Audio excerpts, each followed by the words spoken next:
right. Wow. It's an important day today. I feel kind of like nervous on this. We're speaking about some big stuff here. This is amazing. What we're talking about is so amazing. Anyways, it was interesting though. Sherry and I, where's Sherry at? Where'd you go? Oh, it was interesting. We were talking about this just the other day, and I didn't actually tell you, but I was already thinking along these lines. But there were, if you didn't know, there were no kings protests happening yesterday in every single state of the nation. There are over 3,000 different protests happening yesterday. In San Diego alone, it's estimated there's about 40,000 people that showed up to that. Do you know what No Kings is? Has anyone heard of that? No. Okay, so let me give you a quick. If you're like living under a rock and you haven't heard of this before, let me just say no shame, because we live out in the boonies, so I like to get away as much as possible. So no shame there, but No Kings has become a mantra for a movement of people protesting the perceived authoritarianism and overreach of the president. Okay, I say perceived because I'm not here to speak for or against the president or the movement. As best as I can, and I would like this church to be, I will never use this pulpit as a platform for my political preferences or opinions. Because in all honesty, we have something so much more important to talk about today. The reality is that presidents and movements will pass away. Nations will rise and they will fall. But there is one name that will remain above them all. But there was no king's protests yesterday. And, I will say for us democratic people, it's a really compelling slogan, no king. I mean, we're part of the whole premise of this nation is built on no kings, and don't give the authority to one person, right? So I will say, regardless of where you're at in that camp, again, I'm not making a stance at all. This isn't going to be political, just watch. It's a good slogan. Here's my question, shifting gears. If the creator of the universe just so happened to show up here today, to visit San Diego, and to come to this church, would we recognize him as the rightful king?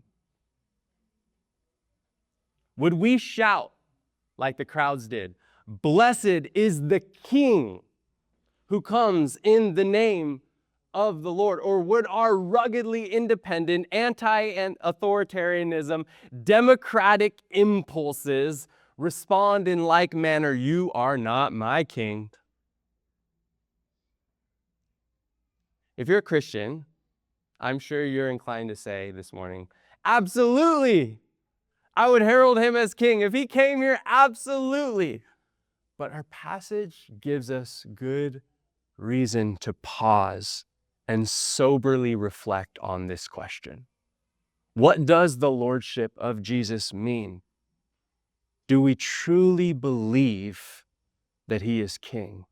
And would we herald him as that? Today we celebrate Palm Sunday, and we reflect on the triumphal entry of Jesus into Jerusalem 2,000 years ago. Now, think of Jerusalem, it's like the cultural and religious center of the Jewish world. It's like the New York. It's like the LA. It is the DC of America. It's like the Mecca for Muslims. And as we'll see today, the messaging is unmistakable. By coming to Jerusalem as Jesus does, Jesus is coming to the very center, the very heart of his people. He's proclaiming to be the King of peace, long foretold in the prophets, but many, many people missed it, and they rejected him. In fact, within 1 week, nearly all who formally, in this passage, say crown him, are going to shout, "Crucify him." And even his most faithful followers would distance themselves from him and deny him. We have good reason to pause in the midst of all the celebration. I'm super excited to celebrate with you today. But we have really good reason to pause this Sunday and reflect on the question that Luke leaves us with this morning. Do we truly recognize Jesus as our King who comes to bring us peace? Do we truly, truly recognize Jesus as the King, our King, who comes to bring us peace? Well, the first thing Luke shows us this morning in this passage is that Jesus comes to bring peace. He comes to bring us peace. More than any other gospel, Luke emphasizes that Jesus came to bring the promised cosmic peace. In fact, the theme pops up again today. If you noticed it, the crowds cry, peace in heaven. Peace in heaven and glory in the highest. Now, if you're acquainted with the scriptures, this sounds familiar. Does it? Does that phrase kind of ring a bell to anybody? Peace in heaven, glory in the highest. It sounds similar to something we usually hear sung during Christmas or written on a Christmas card. And that's because earlier in the gospel, the angels announce to the shepherds at the birth of Jesus, glory to God in the highest heaven, and on earth, peace, goodwill towards men. Now, if you notice, between these two passages, there's a slight difference. There's a slight difference, and it's very, very significant. At his birth, the angels announce peace on earth, but on Palm Sunday, the crowds declare peace in heaven. We're going to dissect this a little bit today, but I want to show you, first thing Luke's highlighting for us is that from the beginning to the end of his ministry, this marks the beginning of the last week of his life on earth. From the beginning, the moment of his birth, to the end, the purpose of Jesus coming was to bring peace in the heavens and the earth. Which, if you didn't know it, heaven and earth means everything. The universe, the cosmos, to bring peace in the whole universe. And what Luke's doing is he's actually echoing, there's a whole backstory to this peace, he's echoing Genesis, the very beginning. In fact, the very first verse of the Bible. You might remember, very first verse says, in the beginning, God created the and the earth, meaning he created everything. And at the end of the sixth day, it says, God saw all that he had made, and it was very, very good. Very good. It was perfect. Then all of creation culminates in the seventh day when it says God rested. He Sabbathed on the seventh day. And what the Bible is intending to convey here in this account is this beautiful picture of all of creation existing in perfect harmony, perfect rest, perfect peace. In fact, the creation account is intentionally giving us a picture of peace, even though that word peace isn't used in the creation account. It's giving us a picture of peace. See, in the Hebrew mindset, the word peace or shalom didn't just mean this subjective experience of the absence of anxiety. In the Hebrew concept, peace is completeness. It's wholeness.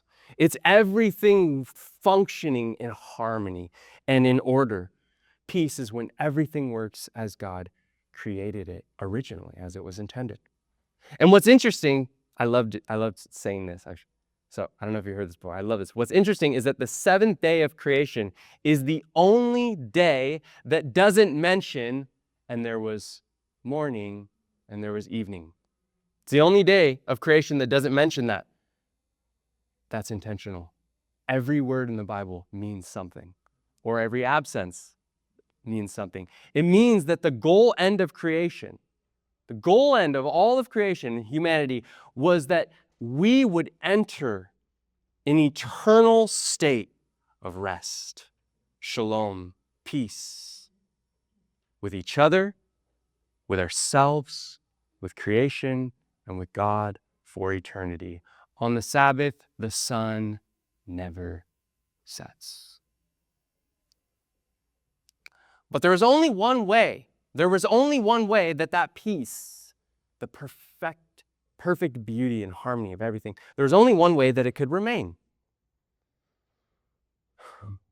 All things work together. If all things are working in perfect order, that means that in order for the ecosystem of life, if you will, in order for the order and the harmony to be together, the Creator had to willingly be crowned king over all of his creation. That's the only way everything would function in perfect harmony. I think the implication for us this morning is that, God didn't want a bunch of robots. He wanted us to willingly put him in that place and to work out all of this, to see all this perfection and this beauty and this peace to happen, to see it unfold before our eyes. He didn't want robots. I guess God's not big into AI or something like that. He wanted a real relationship with us, and so he gave us free will. And he also did what I think is one of the most dignifying things that a maker could do, is that he created all of this for us, and he said, you have the privilege of ruling it in my image. If I am your king, everything will be perfectly in order. All will be at rest. Shalom will endure for eternity. Well, if you know the story, then you know what happened. Instead of crowning him ruler, we rebelled against his rules. And from that point, peace was lost. Everything fell apart. And Genesis actually describes this, very detailed, by the way. There's chaos, brokenness, decay, unrest. The Bible specifically illustrates in Genesis 3 that there's now hostility between Adam and Eve, between each other. The relationships, there's a fragmentation. There's brokenness now between the relationship to Adam and Eve. There's brokenness within our own beings. She would give pain and she would give birth in child. What am I saying? She would have pain in childbirth. She would give pain in childbirth. She would have pain. Within our own beings, there's now a lack of peace. There's now discord between us and the environment around us. Remember? Thorns and thistles are going to come up. It's not going to be peaceful for you. You're going to have to tame this thing, and it's by the sweat of your brow you're going to work the land. And lastly and ultimately, there's a disconnect now between us and our Creator. Due to the rejection of the lordship of God in our lives, peace is lost. Harmony is shattered. The order is now in disarray. Rest is lost. But God gives a cryptic little promise in that passage. Even though, get this, we rejected him as king, God gives this cryptic promise. So you might remember in Genesis 3:15, he says there would be a son that would be born of a woman, and he would crush the head of the serpent once and for all, symbolizing he would restore what was lost. Now, fast forwarding thousands of years, Isaiah prophesied in 750 BC, that's 750 years before Jesus walked this earth, that this promised son would be Israel's king. And this king would not be like any human king. You can see it as we read this passage. He would come and he would bring the peace that was lost. It says in Isaiah 9:6-7, "For to us a child is born, to us a son is given, and the government will be on his shoulders, and he will be called Wonderful Counselor, Mighty God, Everlasting Father, Prince of Peace. Of the greatness of his government and peace, there will be no end. He will reign on David's throne and over his kingdom, establishing and upholding it with justice and righteousness from that time on and forever. The zeal of the Lord Almighty will accomplish it." But while Israel waited for this promised king who would restore the peace that had been shattered, every human king they had failed them. And within a few hundred years, the kingdom of Israel was conquered by Babylon, and all hopes of peace was lost. Until hundreds and hundreds of years later, a host of angels pierced through the darkness of a silent winter night in a sleepy town of Bethlehem to herald the birth of a new king, who ironically would be born in a place that was not fit for a king, but instead on the dusty, stinky floor of an animal stable. And yet they would herald in the heavens, glory to God in the highest, and on earth, peace. It's coming, friends. It's coming. Goodwill towards men. And when Jesus came, that's exactly what he did. He spoke peace and grace to the people. He preached the good news to the poor. He brought justice to the marginalized. He healed the blind. He cured the lame. He cast out evil spirits that tormented people's souls. Even the created world recognized the coming of their king. At his presence, the seas were stilled. The rocks acknowledged their creator. Even the donkey was calm as he rode on her. Have you ever tried to ride an unbroken animal? This was an unbroken animal. This was an unbroken donkey. Never. It says no one had ever rid on this donkey. You're trying to tame a horse? Have you ever, tried to break a horse or a donkey? You ever tried to do that? Yeah, I don't think it'd be very fun. And yet, under her master, even she recognized that that was her king and perfectly was at rest. In the midst of the greatest festival of the year, I mean, there are thousands, and people say there might have been 1 million people that flood into Jerusalem. Talk about an unbroken animal. In the midst of the festivities and chaos, stillness, peace, calmness. Man, isn't that a picture for us? When Jesus is on the saddle of our hearts, no matter what's going on, we can find rest. And hence some of the crowds, here it is again, some of the crowds praise God. They get it. Peace in heaven, glory in the highest. Jesus came to bring peace. Unfortunately, many didn't welcome that peace. Many didn't. They had their own agendas. They wanted, political peace. They wanted independence from the Roman oppressors. In Jesus' words, they didn't know what would truly make for their peace. And thus, what should have been the most triumphal entry ended up being also a very somber moment. As we pick up in verse 41, it says, as Jesus approached Jerusalem and saw the city, he wept over it. What should have been sheer joy instead is bittersweet. And he weeps over the city of Jerusalem, and he said, if you, even you, had only known on this day what would bring you peace. But now it is hidden from your eyes. And the days will come upon you when your enemies will build an embankment against you and encircle you and hem you in on every side. They will dash you to the ground, you and your children within your walls. They will not leave one stone on another because you didn't recognize the time of God's coming to you. Jesus here is predicting the destruction of Jerusalem that would occur 40 years later under Emperor Titus in 70 AD. But I want to note a few things here real quick. First, although this prophetic utterance of Jesus is not a happy one, it's not vindictive. I want you to notice that. God is not a revengeful, vindictive God. He's not like waiting for you to sin so he can pounce on you. Now, he's just. And in that sense, the Bible says vengeance is his because he is just. But he isn't some pernicious character who just judges people out of spite. He's just waiting for you to offend him so that out of spite, he can just go get you. He isn't waiting for people to reject him so that he could judge them. That's not the type of God he is. In fact, the picture we get of God here is one who weeps and is deeply saddened when people reject him.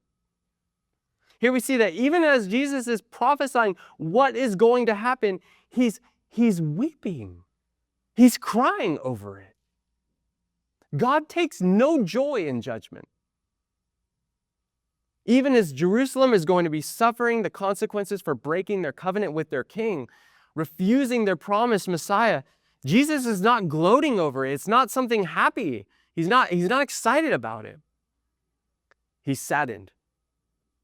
He's saddened of the broken relationship.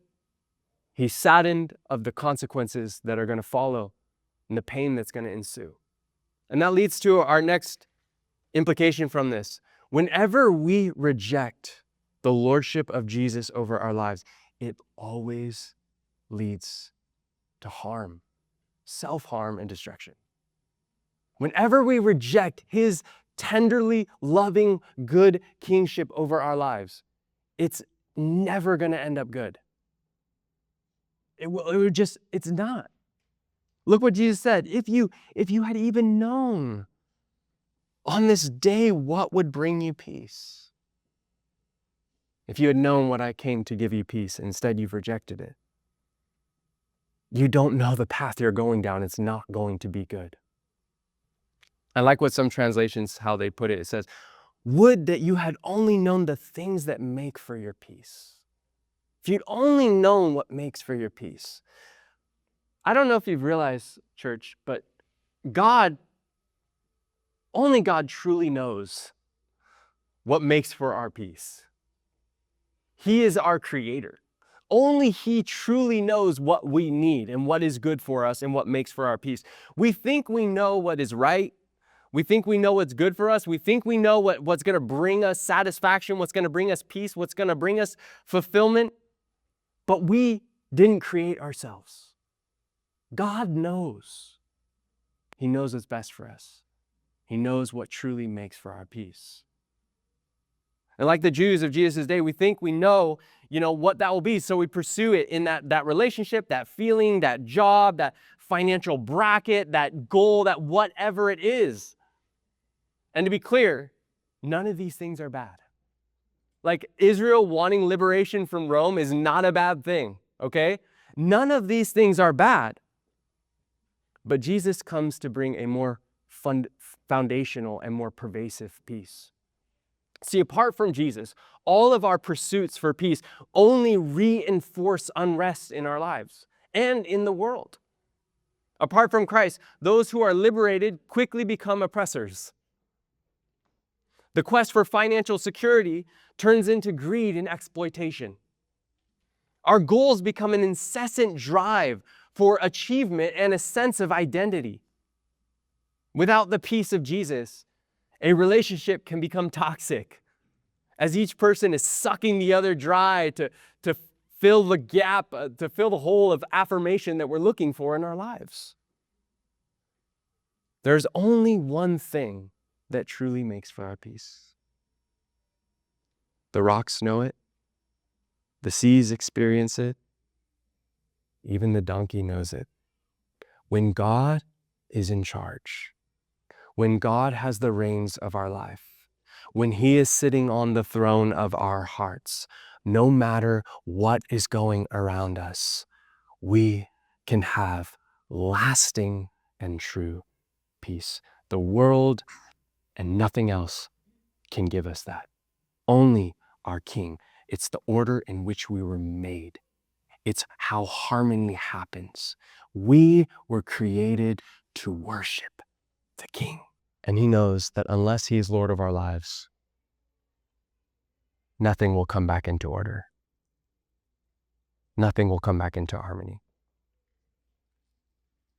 So in that first coming, rather than overthrow our Roman oppressors, he came to overthrow our sin so that true peace could be possible. But don't forget, he will come a second time to finish the project. And then, as Isaiah promised, the second half would be fulfilled. Justice and righteousness would reign forever and ever. and ever. My question for us this morning is, do we truly know what makes for our peace? Do we truly know what makes for our peace? Jesus came to bring peace. He is the Prince of Peace. He knows what you need. He knows what I need. When we allow him to sit on the throne of our life, in the saddle of our heart, we will find peace. Secondly, Jesus is the rightful king. He's the rightful king. Now, as I mentioned, right, Americans rightly kick against this idea of a monarchy. The whole history of our nation is built on this idea, right? Consolidating power into the hands of one imperfect human, which is all of us, is a really bad idea. It's disastrous, not a good idea. In fact, this is exactly what Israel experienced herself. Not a good idea. And so in that sense, I'm all for no kings. Like, it's a great slogan. I'm all for it as American. Like, hey, we don't want a monarchy. But here's the question. Is the creator of the universe allowed to have that place in our lives? Is he allowed to have that place? Will we allow God to be the king of our life or not? Because I'll tell you the truth, the answer to that question is more consequential to our lives and to our nation than anything else. The answer to that question is more consequential than anything else. But sadly, many, even when sufficiently shown who Jesus is, still would not want him to have that place. And that's exactly what the Pharisees are doing here. And it isn't because they aren't getting the message. By riding into Jerusalem on a donkey, Jesus is forcing the issue of his identity. Everyone understands what he is saying. The messaging is super clear. And that is exactly why the crowds shout, "Blessed is the King." They get it. They get exactly what he's doing. In fact, this is the reason Luke doesn't even quote the passage, Zechariah 9:9, because everybody gets it. I don't even need to quote it. I can save space in my book here and keep moving on to other things because everybody understands what Jesus is doing. But I'll quote it for us this morning in case we forget. Zechariah 9:9. This is one of the last promises given in the Old Testament by the prophet Zechariah. And he says, "Rejoice greatly. Daughter Zion, shout Jerusalem.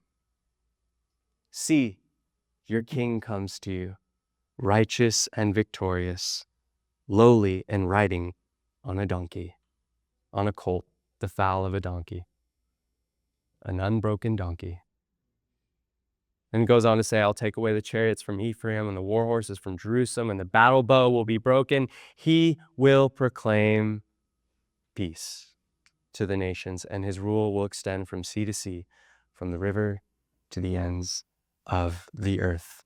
Everyone understands what is happening here. The messaging is clear. That's why in the very last scene, when Jesus entered the temple courts, he began to drive out those who were selling, it says. "It is written, my house should be a house of prayer, but you've made it a den of robbers." Like, I mean, this is probably this is the most holy place in the universe for a Jew. I mean, this is the house of God. This is the house of God. And Jesus just goes in and kicks people out and rearranges the furniture. In the other gospels, it says, flipping the tables, and he's rearranging the entire house. How would you feel if I walked into your house and I was just like, "Hey, you need to get out of here. You don't belong here. This is mine, and I'm going to rearrange it how I see fit. I'm moving in." What would you think about me? And then Jesus quotes, "Don't you know it's written, my house will be a house of prayer." Oh my gosh. You know what he's saying? You get what he's saying, right? That's exactly why in the very next chapter, they say, who gave you this authority? We didn't go over it. Who gave you this authority? By what authority do you have to do these things? And in effect, Jesus basically says, me. They get the picture. They get the picture. And that's why they try to kill him. The messaging is very clear. Jesus says, this is my house. I'm the king, and I'm coming to mop this place up. That's why when Jesus goes to procure a donkey for himself, he tells the disciples, if anyone asks you why you're untying it, what does he say? The Lord needs it. I need it. What a boss move, huh? That's boss. I love that. How do you, who does that? Jesus, what are we going to say? Hey, just tell him, I need it. The Lord needs it. Gosh, that's boss. See, there is no miscommunication here. Everybody gets what's happening. The long-awaited King of Peace is coming to Jerusalem just as foretold, and Jesus is publicly proclaiming, I'm here. I am he. So some of the leaders, they get it, right? And they're like, teacher, rebuke your disciples. It's like they're waking up, It's like this. They're hoping this is a bad dream, and then the Jesus is just gonna fix this misconception, right? And just rebuke his disciples, and this scary dream that's happening right in front of our eyes that we understand everything about is just going to disappear. And instead, what does he retort? I tell you, if they keep quiet, even the stones will cry out. They get the message. But the problem was they didn't want to relinquish their control. The message is clear. They just didn't want to relinquish their control. Church, the point at which God becomes king in our lives is when we obey him simply for who he is, not for any other reason. That's when you know God is king of your life, when you obey him simply for who he is, not for any other reason. See, if we obey God because there's a lot of good reasons, which there are, like it's wise, it's beneficial, like it makes my life better, it brings me peace. Like if we obey God for all of those really good reasons, that's great. And that might be convenient and that might be practically expedient, but it doesn't necessarily make him Lord. When we follow him for the blessing, when we follow him for the thing he gives us in our lives, that might make, it convenient and a good friend, but that doesn't make him Lord. That doesn't make him king. If you only follow Jesus because it's wise and to your benefit, then what happens when he says something that doesn't make sense to you? And it's only at that point when you choose to say, I surrender, though I do not understand. And that, quite honestly, though I don't want to. My desires my flesh does not want to do that. I surrender to you. It is only at that point that he truly becomes king of your life.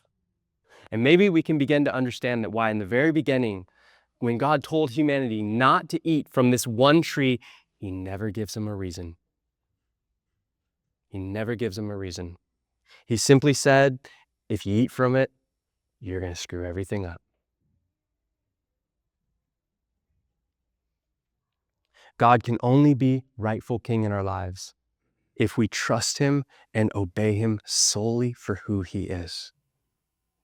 And if you haven't learned, the reality is, man, he knows a lot more than we know. He knows better. We can't fully understand anyways. But we can look at the cross and we can see his goodness and we can say, you are my king.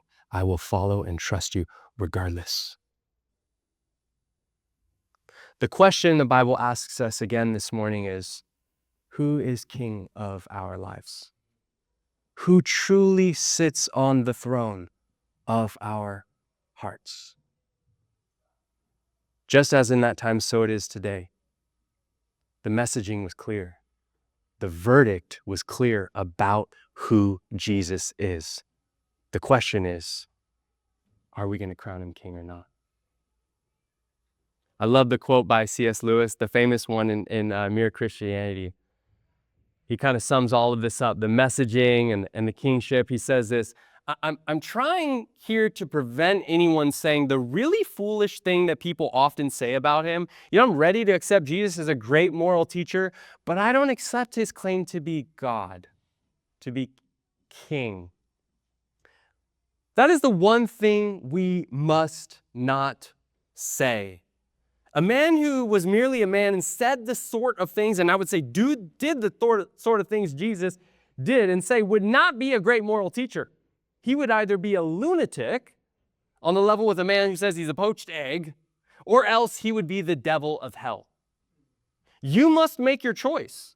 Either this man was and is the Son of God, or else a madman or something worse. You can shut him up for a fool, you can spit at him and kill him as a demon, or you can fall at his feet and call him Lord and God. But let us not come with any patronizing nonsense of him being a great moral teacher. He has not left that option open to us. He did not intend to. Jesus is king, friends. He's king. But finally, he's a good king. He is unlike any other king. He doesn't leave any options. The message is clear. He's coming. He's the king. It's all his. But he's a good king. Unlike any other. And if you're tracking, you get the sense of that here. Instead of coming to Jerusalem on a war horse, like every other king would do, right? He comes on a donkey. Like, that's hardly fitting for a king, is it not? Like, that doesn't convey power and authority, does it? No. It actually conveys humility. And that's exactly the point. Jesus isn't like any other king. He doesn't need to assert his authority. In fact, Jesus displays his overwhelming power and authority in his humility. Even when he's rejected. Get this. The creator of the universe humbled himself and became flesh. Even when he is rejected, he doesn't respond like other bickering leaders do today. Right? Instead of responding vindictively, he weeps for those who refuse his lordship because he knows, man, I don't get a relationship with you, and I know where it's leading. It's not going to be good. That's who he is. And I find it striking, this stuck out to me, that what seems to be a clear rejection of the evidence, a clear rejection of who Jesus is, he's so quick to plead ignorance on their behalf. You see that? There's a huge emphasis on this in the passage. Notice the ignorance in the passage. He says, if you had only known. He's saying you don't understand. He's not saying, you do understand, you're so evil, I'm going to crush you. He's saying, you get the messaging, but you don't. If you only understood.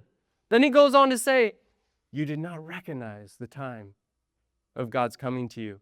And in fact, this mercy of his will culminate in the cross where tortured and naked he hangs and he says, Father, forgive them. They don't know what they're doing. That is a good king. That is a merciful king. That is a king unlike anybody else. And lastly, I want to return to one last phrase before we close. We've already addressed it. That shows that he's unlike any other. It's that phrase we talked. Blessed is the king who comes in the name of the Lord. Peace in heaven. Glory in the highest. Now, I want to land the plane here. It's very interesting that it says peace in heaven here. You would think what the angels proclaimed in the very beginning, peace on earth, that now as he's coming into Jerusalem, that's what the crowds would be screaming, right? Peace is coming. Peace is coming on earth. But no, they don't. And it's almost ominous sounding. Instead, they say, peace in heaven. Why? Why is that? Luke is tipping us off to something here. And I think what he's getting at is that because they missed the time of God's visitation, unfortunately, they forfeited peace on earth that God was offering to them. They forfeited that. But it was all foretold. God had already, like a chess master that he is, he had already known. And he says, I know what I'm going to do. And he had written and he had foretold that it was all according to the plan, that his glory and his greatness could be demonstrated even greater. Because instead of just saying, well, you missed your opportunity and now there's no peace on earth, he says, I'm going to go to the cross now and go even further for you. And so just as foretold, God came to earth in the person of Jesus. The eternal Son of God became flesh. And on our behalf, he lived the perfect human life that we should have lived to restore and to merit a right relationship with himself again. And he died the death that we deserved to pay the debt of our sin that only we should pay. And at that moment, God forsaken, hanging on the cross, he reconciled humanity to the Father. And sinful subjects were reconciled to a holy and righteous God once again. Jesus became the perfect mediator, the God-man, to bring us back into relationship with the Father. He paid our debt, and he brings us boldly back into relationship with God. And what that means is now, because of his work, all of our sins have been washed away. That means God is holding nothing against you. Think about that for a moment. God is holding nothing against you. There's peace in heaven. There's peace in heaven. Even when we rejected his peace on earth, he came and he went to the cross and he made a way and he brought peace in the heavens. And for those of us who believe and who receive him, there will come a day where he comes again. And once and for all, there will be peace on earth forever and ever and ever. The question I leave us with this morning is, do we yet recognize Jesus as our King? Do we recognize that Jesus is the King? Because he is the King, and we can only rightly relate to him like that. But he's unlike any other king. He's a good king. He's not worth protesting against. He's a really good king. And he's worthy of our trust and our obedience. The tragedy was that Jerusalem missed it on that first Palm Sunday. They missed the time of their visitation from God in the person of Jesus. And so they forfeited the peace he came to bring. Do we recognize God's coming to us this Palm Sunday? Do we recognize what Jesus has come to do? Do we truly recognize Jesus as the King who comes to bring us peace? He knows what makes for your peace. He has the best in mind for you. He cares for you. He loves you. He knows what you need. Can you crown him? Will we crown him? Will we crown him, or will we crucify him? That's what the passage shows us. Because there really isn't a middle option. He's not just a good moral teacher. To say and do the things he did would not make him a good person. It would make him a liar or an evil person or a malevolent person. He's either king, or he's, as Lewis would say, the devil of hell. You can either crown him or you can crucify him. This morning, church, do you recognize him as your king? And will we crown him this morning? Let's pray.